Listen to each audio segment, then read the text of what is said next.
খ্রিস্টান ধর্মাবলম্বীদের অন্যতম প্রধান ধর্মীয় উৎসব বড়দিন উপলক্ষে ইসলামপুরের ধর্মীয় ও উৎসবের আবহে দিনটি উদযাপিত হল।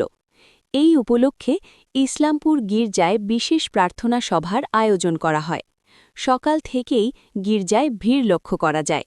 ধর্মীয় আচার অনুষ্ঠানের মাধ্যমে যীশু খ্রিস্টের জন্মদিন পালন করেন খ্রিস্টান সম্প্রদায়ের মানুষজন।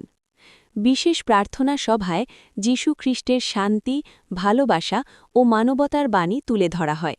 দেশ ও সমাজের শান্তি, সম্প্রীতি ও মঙ্গল কামনায় প্রার্থনা করা হয় গির্জায়।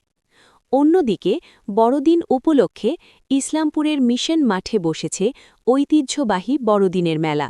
মেলায় বিভিন্ন ধরনের খাবারের স্টল, খেলনা, গৃহস্থালির সামগ্রী ও নানান বিনোদনের ব্যবস্থা থাকায় সকাল থেকে শিশু কিশোর ও সাধারণ মানুষের ভিড় উপচে পড়ে। উৎসবের আনন্দে মেতে ওঠেন বিভিন্ন সম্প্রদায়ের মানুষ। বড়দিন উপলক্ষে এলাকায় নিরাপত্তা ব্যবস্থা জোরদার করা হয় প্রশাসনের পক্ষ থেকে। সামগ্রিকভাবে শান্তিপূর্ণ ও উৎসবমুখর পরিবেশেই ইসলামপুরে বড়দিন উদযাপিত হচ্ছে।